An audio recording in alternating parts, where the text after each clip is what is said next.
श्री गणेशाय नमः। नमस्कार दोस्तों, स्वागत है आपका आपके अपने YouTube चैनल पर। दोस्तों, हिंदू धर्म में विनायक चतुर्थी का खास महत्व होता है। हर महीने की शुक्ल पक्ष की चतुर्थी तिथि को ये व्रत रखा जाता है। मान्यता है कि विनायक चतुर्थी के दिन नियम अनुसार पूजा अर्चना करने पर भगवान गणेश की भक्त पर विशेष कृपा दृष्टि बरसती है। गणपति को प्रसन्न करने के लिए व्रत रखा जाता है। सावन में अधिक मास की चतुर्थी 19 वर्षों बाद आई है, जो बेहद महत्वपूर्ण मानी जा रही है। ऐसे में दोस्तों, सावन अधिक मास की विनायक चतुर्थी व्रत 21 जुलाई 2023 शुक्रवार को है। और दोस्तों, हिंदू पंचांग के अनुसार श्रावण मास के शुक्ल चतुर्थी 21 जुलाई को यानी कि आज 6:58 AM से शुरू हो जाएगी और इसका समापन 22 जुलाई को सुबह 9:26 पर होगा। और दोस्तों, इस दिन गणेश पूजा सुबह 11:05 से लेकर दोपहर 1:50 तक की जाएगी। दोस्तों, विनायक चतुर्थी व्रत में कथा सुनने और पढ़ने का विशेष महत्व है। अगर आप चतुर्थी तिथि का व्रत नहीं कर रहे हैं तो कथा सुनने मात्र से जीवन के सभी कष्ट दूर हो जाते हैं। आइए दोस्तों, अब श्रवण करते हैं विनायक चतुर्थी व्रत कथा की। तो दोस्तों, श्री गणेश चतुर्थी व्रत के पौराणिक कथा के अनुसार एक बार भगवान शिव तथा माता पार्वती नर्मदा नदी किनारे बैठे थे। वहां माता पार्वती ने भगवान शिव से समय व्यतीत करने के लिए चौपर खेलने को कहा। शिव चौपर खेलने के लिए तैयार हो गए, परंतु इस खेल में हार जीत का फैसला कौन करेगा, यह प्रश्न उनके समक्ष उठा। तो भगवान शिव ने कुछ दिन के एकत्रित कर उसका एक पुतला बनाकर उसकी प्राण प्रतिष्ठा कर दी और पुतले से कहा कि बेटा, हम चौपर खेलना चाहते हैं, परंतु हमारी हार जीत का फैसला करने वाला कोई नहीं है। इसीलिए तुम बताना कि हम दोनों में से कौन हारा और कौन जीता। उसके बाद भगवान शिव और माता पार्वती का चौपर खेल शुरू हो गया। यह खेल 3 बार खेला गया और संयोग से तीनों बार माता पार्वती ही जीत गई। खेल समाप्त होने के बाद बालक से हार जीत का फैसला करने के लिए कहा गया, तो उस बालक ने महादेव जी को विजयी बताया। यह सुनकर माता पार्वती क्रोधित हो गई और क्रोध में उन्होंने बालक को लंगड़ा होने और कीचड़ में पड़े रहने का श्राप दे दिया। बालक ने माता पार्वती से माफी मांगी और कहा कि यह मुझसे अज्ञानतावश ऐसा हुआ है, मैंने किसी द्वेष भाव से ऐसा नहीं किया। बालक द्वारा क्षमा मांगने पर माता ने कहा कि यहाँ गणेश पूजन के लिए नाग कन्या आएंगे। उनके कहे अनुसार तुम गणेश व्रत करो, ऐसा करने से तुम मुझे प्राप्त करोगे। यह कहकर माता पार्वती शिव के साथ कैलाश पर्वत पर चली गई। 1 वर्ष के बाद उस स्थान पर नाग कन्याएं आई। तब नाग कन्याओं से श्री गणेश की व्रत की विधि मालूम करने पर उस बालक ने 21 दिन लगातार गणेश जी का व्रत किया। उसकी श्रद्धा से गणेश जी प्रसन्न हुए। उन्होंने बालक को मनोवांछित फल मांगने के लिए कहा। उस पर उस बालक ने कहा कि हे विनायक, मुझ में इतनी शक्ति दीजिए कि मैं अपने पैरों से चलकर अपने माता पिता के साथ कैलाश पर्वत पर पहुंच सकूं और वे यह देखकर प्रसन्न हो। तब बालक को वरदान देकर श्री गणेश अंतर्ध्यान हो गए। इसके बाद वह बालक कैलाश पर्वत पर पहुंच गया और कैलाश पर्वत पर पहुंचने की अपनी कथा उसने भगवान शिव को सुनाई। चौपर वाले दिन से माता पार्वती शिव जी से विमुख हो गई थी, अतः देवी के रुष्ट पर भगवान शिव ने भी बालक के बताए अनुसार 21 दिनों तक श्री गणेश का व्रत किया। इस व्रत के प्रभाव से माता पार्वती के मन में भगवान शिव के लिए जो नाराजगी थी वो समाप्त हो गई। तब यह व्रत विधि भगवान शंकर ने माता पार्वती को बताई। यह सुनकर माता पार्वती के मन में भी अपने पुत्र कार्तिकेय से मिलने की इच्छा जागृत हुई। तब माता पार्वती ने भी 21 दिन तक श्री गणेश का व्रत किया तथा दुर्वा, फूल और लड्डुओं से गणेश जी का पूजन अर्चन किया। व्रत के 21वें दिन कार्तिकेय स्वयं माता पार्वती जी से आ मिले। इस दिन से श्री गणेश चतुर्थी का यह व्रत समस्त मनोकामना की पूर्ति करने वाले व्रत माना जाता है। इस व्रत को करने से मनुष्य के सारे कष्ट दूर होकर मनुष्य को समस्त सुख सुविधा प्राप्त होती है। श्री सनत कुमार जी ने भगवान श्री सदाशिव से कहा कि प्रभु, किस व्रत के करने से अतुल्य सौभाग्य होता है तथा प्राणी पुत्र पौत्र धन और ऐश्वर्य प्राप्त करके सुख भोगता है। भगवान, मुझे उन व्रतों में से उत्तम व्रत को बतलाइए। यह सुनकर भगवान श्री सदाशिव ने श्री सनत कुमार जी से कहा कि त्रैलोक्य प्रसिद्ध दुर्गा गणपति नामक व्रत को भगवती पार्वती ने श्रद्धा से किया था। हे मुनि सत्तम, इस व्रत को पहले सरस्वती, इंद्र, विष्णु, कुबेर, अन्य देवता, मुनि, गंधर्व, किन्नर सब के सब कर चुके हैं। श्रावण मास के शुक्ल पक्ष की पवित्र चतुर्थी के दिन सब पापों को नष्ट करने के लिए यह व्रत किया जाता है। चतुर्थी के दिन एक दंत गज के तुल्य मुख वाले गणेश जी की सोने की प्रतिमा बनवाकर सोने के सिंहासन पर सोने की दूर्वा बिछाकर तांबे के कलश पर स्थापित करने चाहिए। लाल वस्त्र बिछाकर सर्वतोभद्र मंडल का निर्माण कर उस पर कलश स्थापन करना चाहिए। लाल फूलों या 5 पल्लवों, अपामार्ग, समी, दूर्वा, तुलसी, बिल्वपत्र, ऋतुकाल में होने वाले अन्य सुगंधित फूलों और नाना प्रकार के फलों आदि का नैवेद्य रखकर 16 उपचार से गणेश जी की पूजा करके यह प्रार्थना करनी चाहिए। इस स्वर्ण निर्मित प्रतिमा में विघ्नेश का आह्वान करता हूँ। यहाँ पर कृपा निधि आवे। रत्नों से जड़ित उत्तम सोने का सिंहासन आसन के लिए देता हूँ। आप इसे स्वीकार करें। हे उमासुत, हे विश्वव्यापी, हे सनातन, आपको नमस्कार है। मेरे विघ्न समूह का नाश करे, आपको यह पाद देता हूँ। हे भगवान, आप गणेश्वर देव, उमा पुत्र विधाता है, आपके लिए इस अर्घ्य को देता हूँ। हे भगवान, आप इसे स्वीकार करें।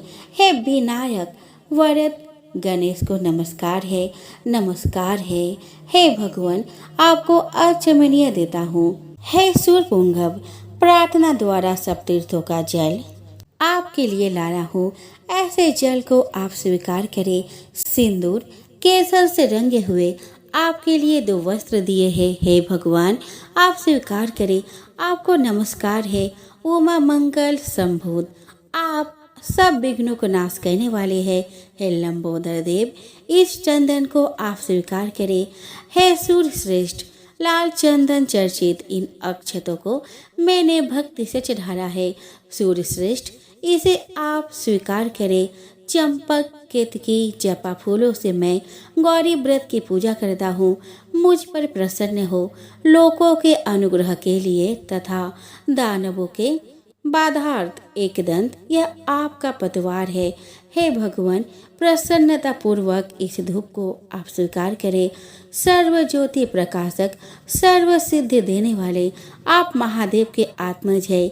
इस दीपक को मैं आपके लिए देता हूँ। आपको नमस्कार है। इस वैदिक मंत्र से लड्डू आदि तथा चतुर्विध अन्नों को और खीर, लड्डू आदि कपूर तथा इलायची युक्त पान आदर से मुख में रखने के लिए दे रहा हूँ। अतः आप मुझे शांति दे। हे गणेश्वर, हे गणाध्यक्ष, हे गजानन, गौरीपुत्र, मेरा व्रत आपके प्रसाद से परिपूर्ण हो। इस प्रकार अपने वैभव के विस्तार हेतु विघ्नेश की पूजा करके सामग्रिक सहित आचार्य और गणाध्यक्ष से यह प्रार्थना करें कि हे भगवान, हे ब्रह्म गणराज, इसे आप दक्षिणा सहित स्वीकार करें। आपकी कृपा से मेरी यह व्रत पूर्ण हो। जो मनुष्य 5 वर्ष तक यह व्रत करके उद्धापन करता है, वह इस लोक में अपने सब मनचाहे पदार्थों को प्राप्त करके अंत में शंकर के लोक को प्राप्त करता है। यदि इस व्रत को 3 वर्ष तक करे तो सब सिद्धियों को प्राप्त कर लेता है और अंत में उसको शंकर के लोक की प्राप्ति होती है।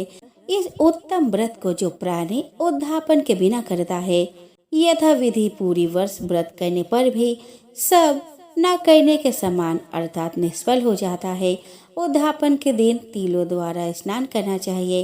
वे गणेश के एक पल, आधा पल या चौथाई पल सोने की प्रतिमा बनाकर उसको पंचगव्य द्वारा स्नान कराकर दूर्वा से पूजा करनी चाहिए। मनुष्य को चाहिए कि इस मंत्र द्वारा पूजन करे। हे गणाधीश उमापुत्र अघनासन, आपको नमस्कार है। हे विनायक, हे ईश पुत्र, हे सर्व सिद्धि प्रदायक, हे हेमवक्त्र, हे मूषक वाहन, हे कुमार गुरु, आपको नमस्कार है। इन सभी नामों से अलग अलग पूजा करनी चाहिए। पहले दिन अधिवासन करना चाहिए और दूसरे दिन प्रातःकाल हवन करना चाहिए। ग्रह होम कर दूर्वा और लड्डू से प्रधान होम करना चाहिए। दूब और लड्डू के प्रधान होम के पश्चात पूर्ण आहुति करके आचार्य आदि ब्राह्मणों का अर्चन करें। आपकी शक्ति के अनुसार अधिक दूध देने वाली गाय बछड़े सहित दान करे। हे सनत कुमार, ऐसा व्रत करने से मनुष्य अपने सभी कामनाओं को पूर्ण कर लेता है। शंकर भगवान ने श्री सनत कुमार से कहा कि हे वत्स, मैं अपने प्रिय पुत्र के व्रत करने वाले पर प्रसन्न होकर उसे भूमि के सब सुखों को दे देता हूँ। अंत में उसकी सदगति भी करता हूँ। जैसे कि शाखा प्रशाखाओं द्वारा दुर्वा वृद्धि को प्राप्त होती है, वैसे ही पुत्र पौत्र आदि संतति की वृद्धि होती है। हे सनत कुमार, मैंने यह गुप्त दुर्गा गणपति व्रत आपसे कहा। यह अत्यंत उत्तम है। इसे सुख की इच्छा करने वाले मनुष्य को अश्वमेव करना चाहिए। एक सास बहू थी। सास उसकी बहू को खाना नहीं देती थी। बहू रोज नदी पर जाती तो जाते समय घर से आटा ले जाती। नदी के पानी से आटा गूंथती। गणेश जी के मंदिर के दीपक से घी लेती। भोग में से गुड़ लेती। पास के शमशान में बाटी सेकती। बाटी में घी गुड़ मिलाकर चूरमा बनाती और गणेश जी को भोग लगाकर खुद खा लेती। ऐसा करते बहुत दिन हो गए। गणेश जी को आश्चर्य हुआ और उन्होंने अपने नाक पर अंगुली रख ली। बहू तो घर आ गई। दूसरे दिन मंदिर के पट खुले तो लोगों ने देखा कि गणेश जी के नाक पर अंगुली है, तो मंदिर में भीड़ एकत्रित हो गया। गांव के लोगों ने हवन पूजा की पर गणेश जी अंगुली नहीं हटाई। तब सारे गांव में कहलवा दिया कि जो कोई गणेश जी के नाक से अंगुली हटवाएगा उसे राजा जी सम्मानित करेंगे।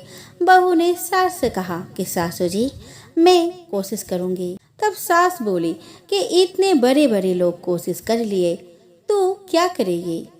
सब लोग मंदिर के बाहर एकत्रित हो गए। बहू घूंघट निकाल कर अंदर गई, पर्दा लगाया और गणेश जी से बोली कि मैं मेरे घर से आटा लाती, लोगों का चढ़ाया घी गुड़ लेती, शमशान में बाटी सेकती, उसमें आपको क्या आपत्ति हुई। आपको मुंह से अंगुली हटानी पड़ेगी। गणेश जी ने सोचा, इसकी बात तो माननी पड़ेगी। इसने पहले मेरा भोग लगाया, यह तो मेरी भक्त है। गणेश जी ने उंगली हटा ली। सब गांव वालों ने कहा कि बहू, तूने उंगली कैसे हटवाई, तू तो जादूगरनी है। तब बहू ने सारी बात गांव वालों को बताई कि मेरी सास मुझे खाना नहीं देती थी। तब मैं घर से आटा लाकर नदी के पानी से आटा गूंथकर बाटी बनाकर शमशान में सेक कर गणेश जी के दीपक से घी, प्रसाद में से गुड़ चुरा कर गणेश जी के भोग लगाकर खुद खा लेती। इसीलिए गणेश जी को आश्चर्य हुआ और उन्होंने नाक पर अंगुली रख ली और मेरी प्रार्थना पर अंगुली हटा ली और मुझे वरदान दिया कि अब इस गांव में सब प्रेम से रहेंगे। आइए दोस्तों, आप श्रवण करें विनायक जी की आरती। जय गणेश जय गणेश जय गणेश देवा, माता जाके पार्वती पिता महादेवा।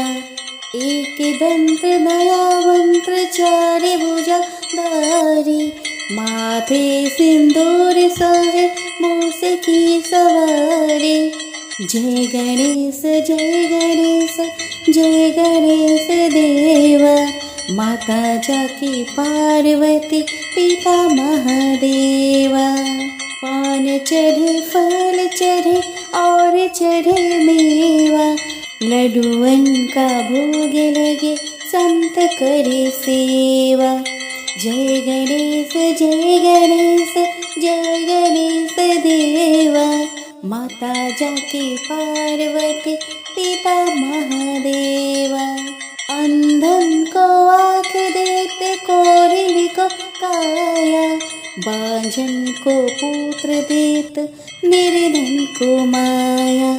जय गणेश जय गणेश जय गणेश देवा।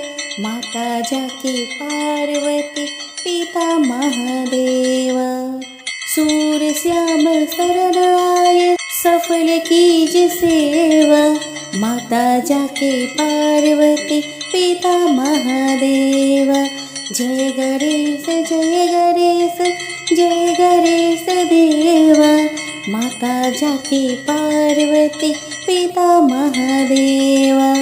दीनन की लाज रखो शंभु सूतकारी।